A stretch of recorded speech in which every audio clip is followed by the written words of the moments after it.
გავარჩიოთ შემდეგი თავი, ესე იგი ეს კომენტარია ცვლადი სახელი circle, ანუ ეს ცვლადი იღებს წრეს. ასე იქნება წრე ითონში, ეს არის 25 პიქსელის რადიუსის მქონე, წრის set position, ანუ წრის პოზიცია, ამ შემთხვევაში rams რომ დავაწევით, წრის პოზიცია განისაზღვრება წრის ცენტრით, აი ამ წერტილით. წრის ცენტრში არის წრის პოზიცია, ანუ 150 არის წრის ცენტრი.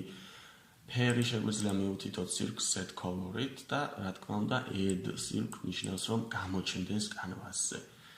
თუ აქაც აი მოდი 0 და 0 მივუთითოთ, მაგ შემთხვევაში ნახეთ, იქ ტექსტის შემთხვევაში ხო ტექსტი არ ჩანდა, აქ გამოჩნდება 1/4 წრე, ანუ წრის მე-4 ნაწილი გამოჩნდება, იმიტომ რომ წრის ცენტრი არის აი ეს წერტილი და წრის ცენტრიდან ატავს 25 პიქსელის რადიუსის მქონეს. კარგი, ეს შევცვალოთ, ესეც შევცვალოთ. 25-ის მაგივრად სიტყვაზე უფრო მაღალს თუ მივუთითებთ 55 მეტრს რადიუსი გაიზრდება. ფერსაც თუ სხვა ფერს მივუთითებთ, ფერიც შეეცვლება თავის თავად.